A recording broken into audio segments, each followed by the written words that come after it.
Tras la decepción de no poder clasificar al Mundial de 2026, se ha puesto mucho en duda en la afición guatemalteca la continuidad de Luis Fernando Tena.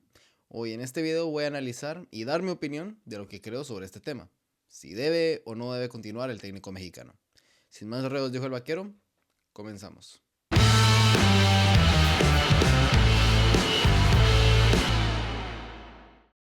Yo sé que no estás suscrito, así que te interrumpo este pequeño momentito solo para que no solo le des like, sino que en estos 5 segunditos que te estoy tomando, le des a suscribirte. Estamos muy cerca de los 1000 suscriptores y eso me daría muchísimo, así que dale. Ya te dejo ver el video, tranquilito. Sean bienvenidos un día más aquí al canal de Andrés Artiles, aquí su servidor está encantadísimo de verlos un día más y es que hoy vamos directito al meollo, al rollo, a lo que hay. ¿Por qué? Porque ya lo habrán visto en mi último video, donde estaba agónico, donde estaba recién llorado, donde estaba con muchas emociones de frente. Dije de que íbamos a hablar sobre justamente lo que le venía a la selección de Guatemala y lo que le venía también después de esa derrota dolorosa contra Panamá 2-3 en el Estadio del Trébol. Este video se está grabando antes del partido contra la selección de Surinam, ese último partido de las eliminatorias. Pero evidentemente estamos haciendo un poco el resumen, la evaluación de todo este proceso mundialista desde 2021 hasta 2024, bueno, 2025, perdón. Y es que, a ver, creo que mucha gente, incluso a día de hoy, sigue pidiendo el despido de Luis Fernando Tena. Por muchas razones, las cuales voy a presentar aquí en un primer punto de cuáles son los puntos en contra de Luis Fernando Tena y después voy a presentar los que me parecen a mí los puntos a favor del mexicano y por último voy a dar mi veredicto. Ese es el plan del video de hoy, espero les guste mucho, espero lo apoyen, lo comenten también ustedes. ¿Qué creen? ¿Luis Fernando Tena debe seguir siendo el entrenador de la selección de Guatemala o no?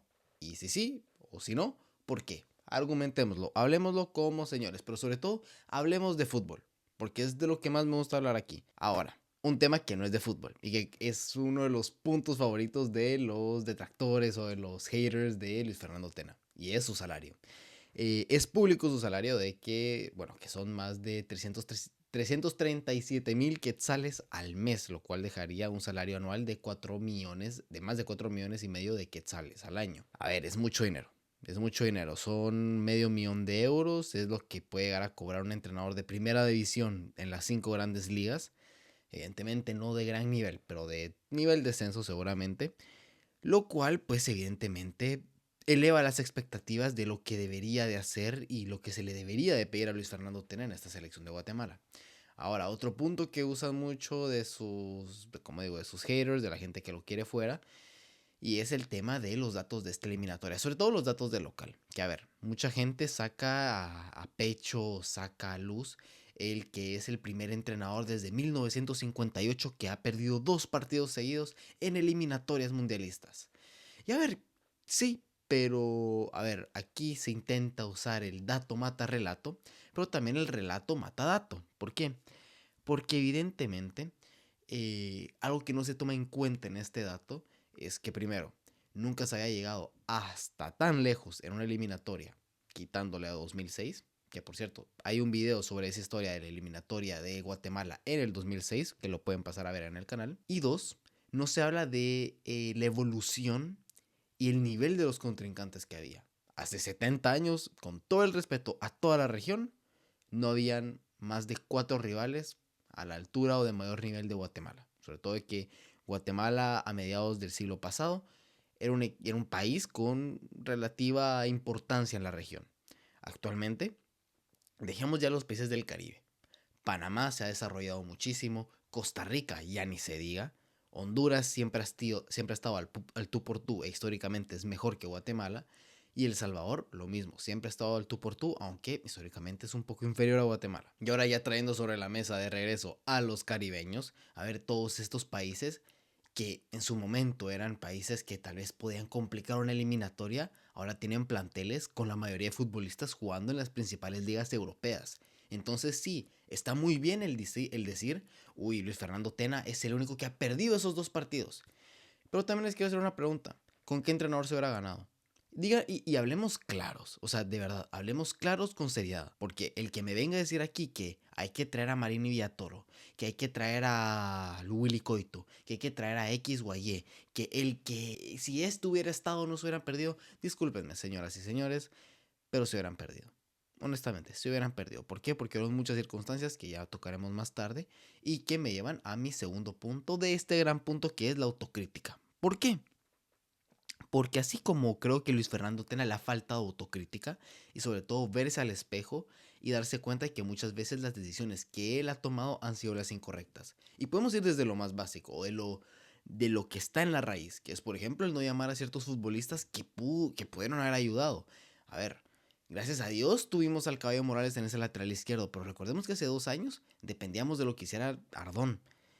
Y ya no solo lo que hiciera Ardón, pero se había hablado de que había un futbolista, si no estuviera en el fútbol noruego o danés, que podía estar en esa discusión de ser nacionalizado, o creo que era fútbol sueco, en el fútbol nórdico, dejémoslo ahí, y que al final no quedó en nada. Entonces ahí queda mi duda. ¿Por qué no se buscó justamente un lateral izquierdo en busca de nacionalizarlo? Luego, el tema de no convocar, por ejemplo, antes al Chucho López, el tema de no convocar a Jorge Aparicio, que creo que es una pieza que nos hubiera servido muchísimo en esta eliminatoria. Son cosas que son decisiones de Luis Fernando Tena, que a ver, que le pudieron haber venido de mayor o de peor manera, sobre todo en tema de gestión de grupo. Eso se lo dejo completamente a él. Pero es que volvemos a lo mismo, si son sus decisiones, si le salen bien, hay que dárselas completamente, pero si le salen mal, se les tiene que reprochar también. Asimismo, algo que no me gustó mucho fue que en el partido contra El Salvador, a ver, dijo de que hubiera repetido el mismo 11 o de que sintió de que solo se equivocó con un futbolista. Todos sabemos de qué futbolista se menciona, o bueno, a cuál hace alusión, que era evidentemente Olguer Escobar, y que terminó demostrando cuando se le dio minutos que era, no quiero decir, no, sí, creo que lo puedo decir con total seguridad, el mejor futbolista de Guatemala, o al menos el que tiene la mayor calidad. Y es que ahí muchas decisiones puntuales que se le pueden cuestionar a Luis Fernando Tena, como el hecho de que convocas a Chava Estrada con todo el revuelo que llevó el no convocar a Kevin Ruiz, que también es otro nombre que se puede integrar en esa lista de futbolistas que pudieron haber formado parte de este proceso. Que lo convocas siendo un central al uso, un central que se adaptaría mucho mejor que cualquier otro perfil que tenías en el plantel para suplir a Nicolás Amayoa y no lo usas. Prefieres utilizar a José Ardón y a Jonathan Franco en una línea de tres improvisada. ¿Por qué? Porque si era improvisada. El utilizar esa línea de tres fue improvisada. Y por más de que el Chema jugara muy bien, la verdad, creo que muy bien, no quita de que fue un mal planteamiento y que esto derivara a una eliminación. ¿Por qué? Porque no había contundencia atrás más allá de Pinto, que el pobre Pinto estaba intentando corregir a todo el mundo y no podía estar en todos lados. O por ejemplo la decisión de seguir manteniendo a Rubio Méndez Rubín como su delantero titular, que insisto, no es nada personal contra él, seguramente es un tipazo, pero es que yo sigo diciendo, lo ve y está la prueba de todos los videos. Lo vengo diciendo casi que desde la Copa Oro. Rubio Méndez Rubín no te da lo que te tiene que dar un delantero titular en selección nacional. Honestamente, no te da nada, no te aporta absolutamente nada en el juego y ya tienes a un Arquímedes Ordóñez que en los pocos ratitos que ha tenido ha demostrado que aporta mucho más y ya anotó gol, aunque sea empujándola, pero al menos hizo algo. Y tienes a un Darwin que siempre que entra, siempre aporta. Entonces, honestamente, no veo qué argumento, no sé qué argumento hay más allá de que juegue en el extranjero para mantenerlo. Y luego, entre estas decisiones puntuales, me queda también el mencionar el tema de la gestión de los jóvenes, sobre todo de las 3 estrellas y media, las voy a contar. ¿Por qué? Porque estamos hablando de que entre Olger Escobar, Arquímedes Ordóñez y Matt Evans, en esta eliminatoria suman una excelente cantidad de 193 minutos en 5 partidos, que es más o menos un equivalente a que hayan jugado dos de ellos un partido entero a los 90 minutos juntos y después que se hayan repartido 13 minutos en 4 partidos entre dos futbolistas. Es poquísimo. Es poquísimo. Nos guste verlo como lo queramos ver. Es demasiado poco, sobre todo para los futbolistas más talentosos que tienes en el plantel. Porque Santis puede ser buenísimo y puede ser el más determinante, pero en tema de talento puro, me parece que son los 3 mejores. A Matt Evans no lo hemos visto ni jugar, a pesar a pesar de los grandes juegos centroamericanos que hizo.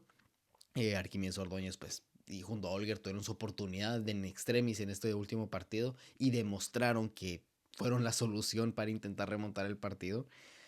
Y es ahí donde creo yo que hay un gran problema de Luis Fernando Tena, que no supo gestionar bien, que creo que y aquí es un poco transición a los puntos a favor. Creo yo que intentó asegurar las cosas, el no arriesgar tanto. Evidentemente, el tener futbolistas tan jóvenes te da un cielo altísimo, te eleva muchísimo el techo, pero te baja mucho el piso. Y creo que en una eliminatoria de 6 partidos, quieres tener lo más estable posible al plantel y la posibilidad de conseguir resultados. ¿Cuál es el problema? Y otro de los puntos negativos, que no fuiste all-in cuando tenías que ir all-in. ¿A qué me refiero? A Panamá le fuiste a jugar un excelente partido y pudiste ir a meter un all-in en un momento preciso donde la selección panameña no encontraba cómo. Y tal vez con otro tipo de cambios, tal vez si en lugar del Coca Castellanos hubieras metido a un Olguer Escobar, a un Arquímedes ya está en el campo, pero un futbolista tal vez un poco más eléctrico, mucho más creativo, pudo haber generado algo más en ataque. Y tal vez ahí conseguir y rascar una jugada más. Porque los jugadores de ataque, tanto Santis como Arquímedes, estaban muertos ese día. El haber defendido mucho mejor en general el balón parado, algo que va ¿cómo se llama? Ligado a la autocrítica que ya mencionamos antes y que se me olvidó decir. En general son tantas cosas que son decisiones de entrenador que me hacen entender y que incluso yo me planteé el que Luis Fernando Tena no tenga que seguir. Pero es que aquí es donde yo vengo con los puntos a favor de él. Y es, ¿a quién traes? Honestamente, volvemos a lo mismo, ¿a quién traes? Porque yo no me fumo Teresa Marín y Villatoro, que muy bien lo que ha hecho con Shela, muy bien lo que ha hecho con Guastatoya, muy bien lo que ha hecho en clubes. Pero en selección nacional tuvo su oportunidad y no demostró que aportara algo. No fue competitivo, no aportó mucho a la selección, que ya pasó su tiempo, que seguramente tenga una oportunidad en el futuro, pues que sea en otro futuro. Porque yo honestamente, si ya vimos lo que puede dar esta selección con un buen entrenador como lo es Luis Fernando Tena, honestamente yo lo único que me gustaría ver como aficionado es algo mejor. Y no me parece que con Amarini y Villatoro estemos en una mejor posición que con el mexicano. Ahora, si se trajera un entrenador europeo, que a ver, ya les digo yo, me puse a buscar entrenadores de selecciones o entrenadores que me interesaran de equipos que hayan descendido, que hayan terminado mal. Me puse a ver sus salarios.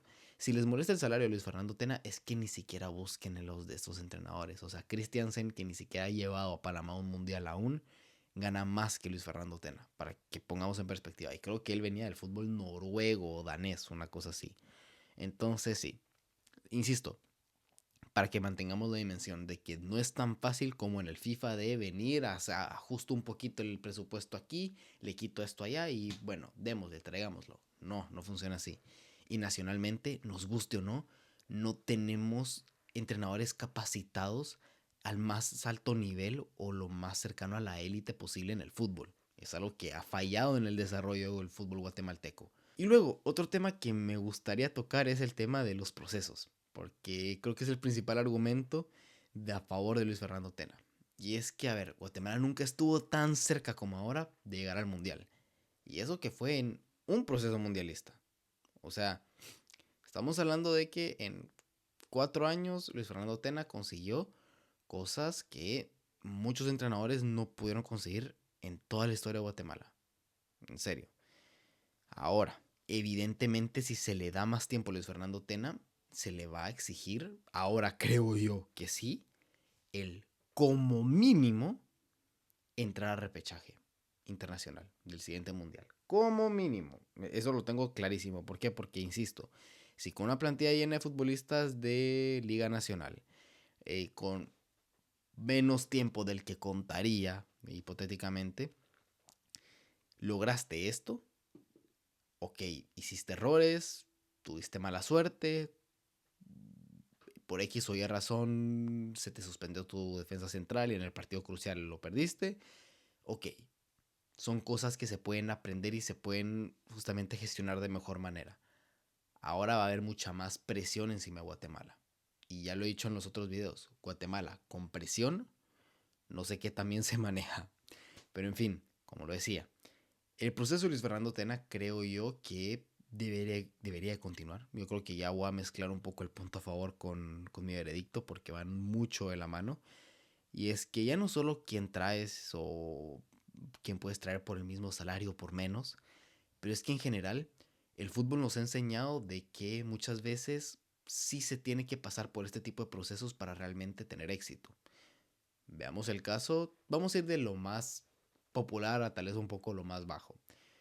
Veamos el caso del Manchester City, que con la llegada de Pep Guardiola no ganó a las primeras y pasó cuántos años para hasta el fin conseguir una Champions League. Veamos el caso del Paris Saint-Germain, que tuvo fracasos tras fracasos tras fracasos y a pesar de haber tenido un fracaso con Luis Enrique en su primera temporada, se mantuvo fiel tanto al director deportivo como al entrenador y dieron frutos. El Arsenal, un proyecto que estuvo a esto de terminarse cuando Arteta básicamente no ganaba ni un partido y pasó 2 temporadas sin poder clasificar en el top 6, ahora está como uno de los principales favoritos a ganar la Premier y o la Champions. Entonces, son ejemplos que realmente demuestran que los procesos se tienen que esperar.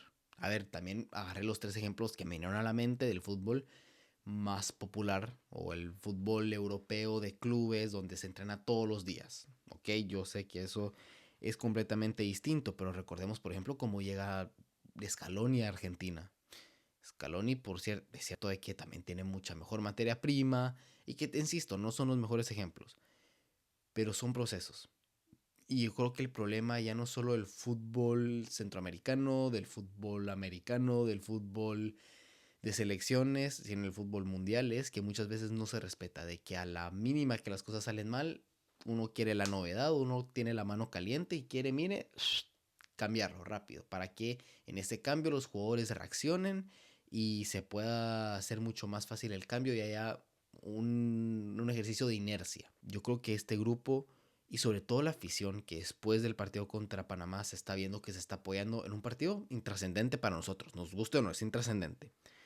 Se está apoyando a la afición. Bueno, está apoyando a la afición.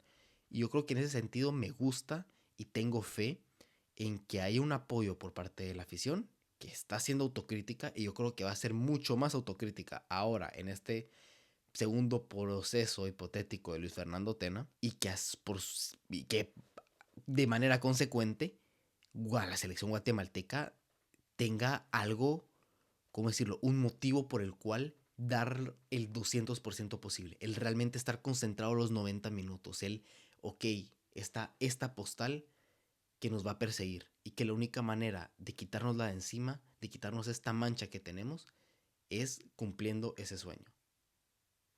Y yo creo que ahora vamos a ver una selección guatemalteca con más hambre, un Luis Fernando Tena que realmente lo vamos a ver tal vez mucho más arriesgado de lo que lo hemos visto. Ahora vimos a un Luis Fernando muy conservador.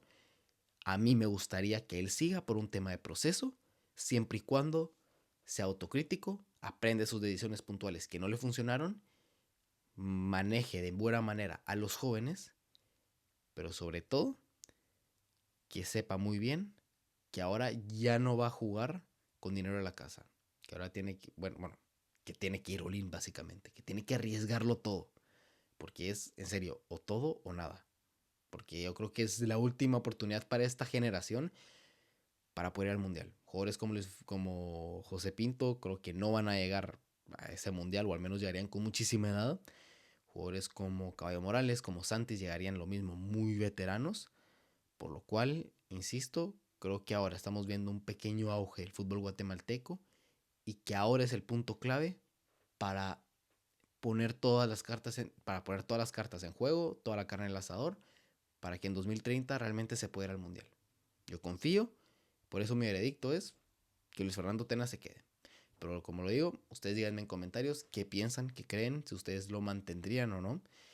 Y nada, eso es todo por el día de hoy. Vamos a seguir practicando la selección nacional para seguir haciendo estas evaluaciones post eliminatorias y seguir hablando de este proceso ahora para España, Marruecos, Portugal, Latinoamérica, todo el Mundial de 2030. Dejémoslo en eso. Ya saben que aquí con Andrés Artiles siempre hay muchísimo fútbol y que espero que tengan un bonito día. Chao.